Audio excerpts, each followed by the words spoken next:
Sekali lagi bersama saya Rizky Fadriani dalam acara Triponcast, Tribun Pontianak Official Podcast, edisi Gaya Hidup. Nah, hari ini kita sudah berada di kediaman narasumber cantik kita hari ini. Kali ini kita akan membahas tentang fenomena yang sedang ramai dibicarakan, yaitu tanaman hias. Dan di sebelah saya sudah ada narasumber saya. Ini Mbak, halo Mbak. Halo. Dengan Mbak siapa Mbak? Saya Justisia Setiarini Simarmata, biasa dipanggil Tisi. Nah, Mbak Tisi ini adalah pemilik ya Mbak dari tanaman hias yang sekarang ada di belakang kita nih Tribuners. Kayak misalnya lihat, udah banyak tanaman di belakang kita. Nah, untuk itu kita akan mengulik lagi lebih dalam mengenai tanaman hias yang sekarang lagi happening. Nah Mbak, bagaimana sih Mbak tanaman hias itu bisa diminati oleh banyak orang? Tanaman hias ya, saat ini memang sedang booming-boomingnya ya, apalagi karena corona ini, karena work from home, banyak orang-orang yang mungkin bosan di rumah, nggak tahu mau ngapain, jadi ingin merubah suasana rumahnya, ingin membuat rumahnya lebih nyaman, jadi memilih tanaman hias gitu. Kalau untuk Mbak sendiri, Mbak mulanya tertarik dengan tanaman hias tuh kenapa Mbak? Kalau saya memang dari kecil, jadi ibu saya memang dulu suka tanam-tanam.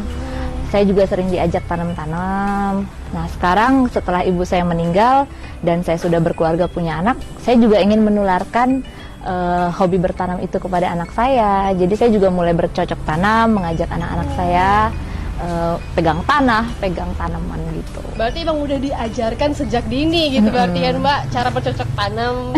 Dan kayaknya ada nggak sih Mbak anak Mbak yang mengikut jejak ibunya ini? Kebetulan sih masih kecil-kecil ya. Mereka cuman suka main-main aja, main-main tanahnya. Terus suka aja ngeliat, iya ada pot kecil gitu, suka dimasukin tanaman. Tapi kalau untuk itu masih belum kelihatan sih. Tapi yang penting udah ada bakat dari awal lah ya kan Mbak, tinggal nanti besarnya tinggal dikembangkan lagi, diasah. Mbak kalau boleh tahu nih Mbak, tanaman hias apa sih Mbak yang paling sering dicari sama orang saat ini? Saat ini orang memang trennya sedang monstera ya, banyak yang mencari monstera, yang monstera hijau maupun yang monstera variegata. Kalau boleh tahu tuh Mbak, seperti apa sih bentuk monstera tadi? Mungkin Tribuners di rumah juga pada kepo kan, seperti apa bentuk dari monstera itu? Nah, di sini kita punya monstera yang long neck. Ini namanya monstera long neck yang Borsigiana. Terus ada juga ini monstera variegata yang seperti ini, warnanya ada variasi putihnya. Jadi nggak hanya hijau, dia ada variasi putih. Putihnya emang bawaannya Mbak? Iya, bawaannya. Dia tidak memiliki klorofil. Nah, sekarang ini juga ada tren atau isu-isu yang mengatakan kalau ini juga monstera. Padahal ini kan memang belah-belah nih, sama kayak monstera belah-belah. Tapi ini sebenarnya adalah sirih gading. Kalau pernah ngeliat sirih gading yang kecil-kecil itu yang biasa di kamar mandi, ini dia. Kan? Dia kalau udah gedenya jadi kayak gini. Nah ini kadang-kadang dijadikan modus penipuan juga, dibilang kalau ini monstera. Berarti monstera itu emang harganya lumayan tinggi. Iya, sedangkan kalau si sirih gading sebenarnya enggak. Tapi dibikin seolah-olah tinggi dengan pura-pura jadi monstera. Harga monstera itu berapa sih Mbak? Kenapa orang sampai bisa gitu nipu sirih gading sebagai monstera sendiri? Berarti kan harganya emang agak tinggi. Monstera itu sendiri di kita mulai dari 125 gitu sih yang masih kecilnya gitu, sampai kalau memang udah dewasa dan variegata itu jutaan. Jutaannya itu biasanya sampai berapa juta tuh Mbak? Kalau boleh tahu? Tergantung sih Mbak. Kalau yang ini kita punya memang udah kita rawat lama, udah sekitar 3 tahun.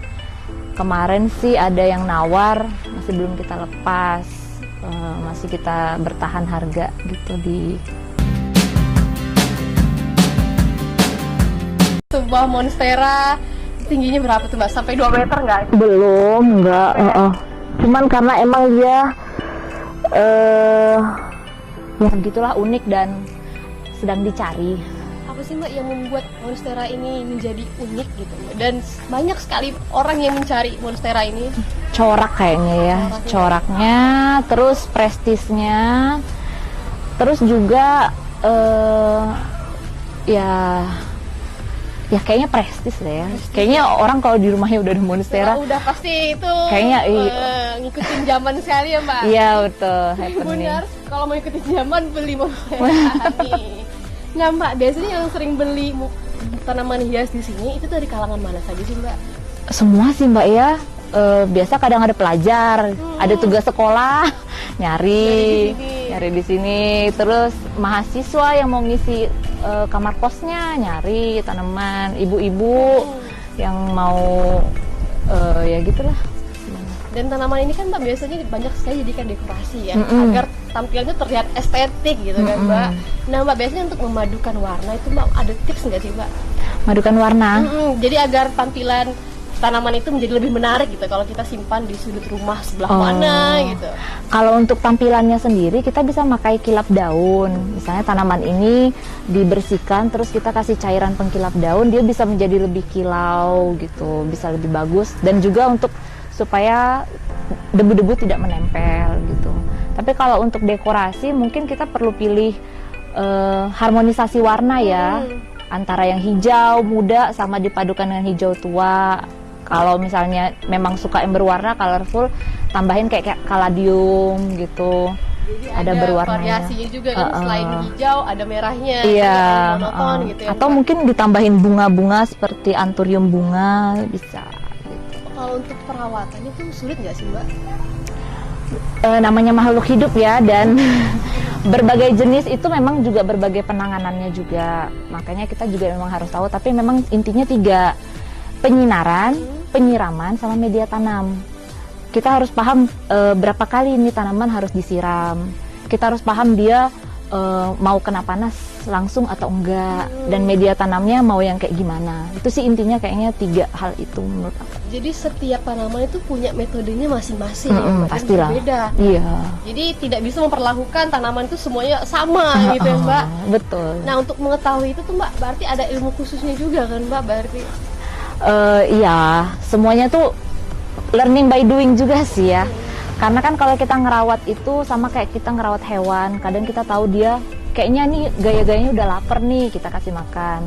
Sama juga dengan tanaman, kalau dia udah mulai agak layu, kayaknya kurang minum. Atau berarti kalau udah ada bercak-bercak, mungkin media tanamnya ada kutu atau ada penyakit apa gitu.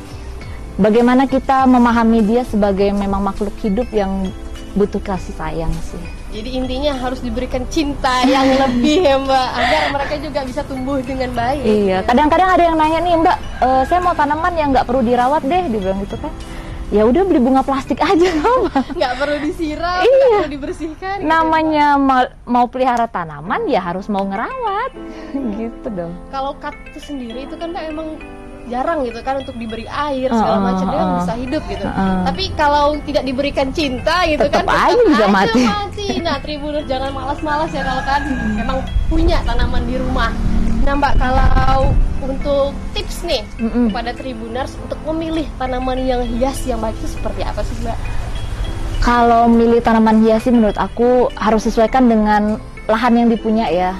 Misalnya dia punya rumah tapi ngadepnya ke matahari sore, carilah tanaman-tanaman yang memang tahan panas matahari. Apalagi kita di Pontianak ini, jangan ngoyo mau tanaman yang cantik aja yang dilihat di Instagram, tapi itu di Malang gitu kan nggak cocok udaranya gitu. Juga pasti nggak cocok. Jadi pertama sesuaikan dengan keadaan lingkungan lokasi yang mau kita tempatkan tanaman itu gitu. Dengan begitu kita bisa tahu apa yang harus kita beli, apa yang harus kita rawat tanamannya. Berarti kita juga harus tahu nih, kita mau tanaman yang seperti apa, perawatannya bagaimana, dan juga harus tahu kondisi cuaca di tempat kita. Gitu iya, kan, betul. Nggak mungkin kan kalau kita juga beli tanaman, tanaman ini bagus nih kalau ada di Paris gitu kan, terus kita nyamain nih di Pontianak. Iya benar. Itu maksud saya tadi. Udah jadi pasti nggak bisa tumbuh. Iya, jadi kita harus tahu dulu nih rumah kita nih panas misalnya. Ya jangan cari yang bisanya didingin. Jadi pasti beda itu kan Mbak. Gitu. Nah Mbak, kalau boleh tahu ini udah berapa lama sih Mbak mempunyai tanaman hias dan dijual lagi gitu Mbak? Kalau punya tanaman hias memang dari dulu. Tapi kalau memulai bisnisnya ini, Orange Garden ini sudah 2 tahun. Dari bulan Mei tahun 2018. Nah Mbak, kalau sekarang kan kita sedang menghadapi COVID-19 kan semua sektor udah pasti terkena dampak. Nah, apakah di Orange Garden ini juga terdampak dengan COVID-19 itu Mbak? Terdampak lebih banyak penjualan jadinya. Oh, jadi beda ya dengan bisnis-bisnis lain. Dampaknya itu seperti yang tadi saya bilang, orang di WFH mungkin boring di rumah, nggak tahu mau ngapain, dan ingin melakukan sesuatu perubahan dengan rumahnya gitu. Jadi dia menambah tanaman. Lagian kan tanaman juga bisa menyerap racun, memberikan udara yang lebih segar, dan memberikan pemandangan yang indah gitu. Dengan hati yang senang, hati bahagia, otomatis imunitas bertambah ya. Tetap sehat gitu. Iya. Meskipun lagi ada pandemi ini. Betul. Ya, Mbak. Jadinya mungkin itu salah satu jadi pilihan tren di COVID ini, memelihara tanaman. Nah Mbak, kalau untuk pengusaha tanaman juga yang ada di luar sana, Mbak, bagaimana sih Mbak? Mungkin ada yang ingin disampaikan agar mereka juga bisa bertahan gitu di COVID-19 ini. Gimana ya? Pengusaha juga.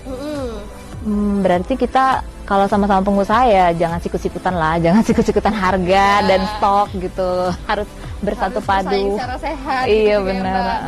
Nah, kalau di Orange Garden sendiri, Mbak, pemasarannya itu Mbak seperti apa sih?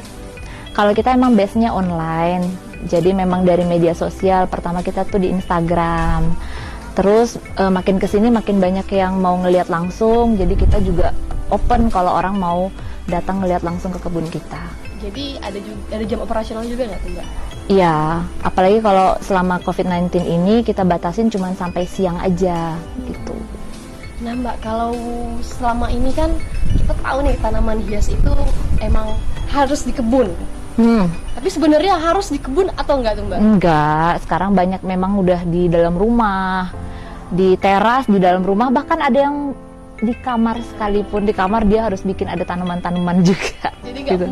melulu harus di kebun ya Mbak, dan ke rumah juga. Iya, dan nggak harus punya lahan luas. Sekarang kan kalaupun cuma teras aja bisa bikin rak bertingkat tanamannya, atau biasa ditaruh di dinding gitu, vertical garden gitu. Tergantung dengan kreativitas yang punya rumah juga ya Mbak pastinya. Betul. Ya Mbak, sejauh ini Mbak, tanaman hias mana yang paling mahal harganya? Sejauh ini yang saya miliki atau yang ada? Yang Mbak miliki lah. Yang saya miliki yang inilah. Monstera ya Mbak. Ya, karena ini memang selain memang harganya tinggi, ada ikatan emosional juga ya, karena ngerawatnya dari 3 daun sampai Dari sekarang. kecil, dari kecil ya Mbak. Iya, jadi emang sudah ikatan emosional. Jadi kalau mau dijual murah juga nggak rela.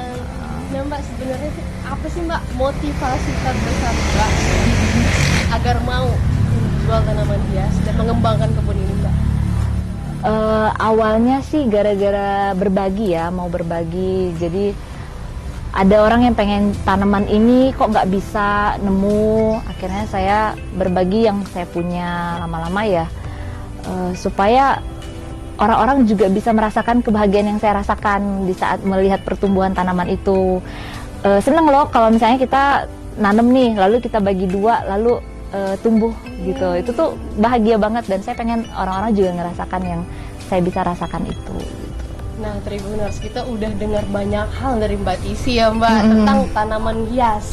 Nah, sebelum kita tutup podcast kita hari ini, Mbak mungkin ada pesan gitu yang ingin disampaikan kepada masyarakat di luar sana, kepada Tribuners, agar mereka tuh bisa merawat tanaman mereka sendiri gitu Mbak. Intinya sih kalau memang mau merawat tanaman, rawatlah memang dengan niat dan kasih sayang.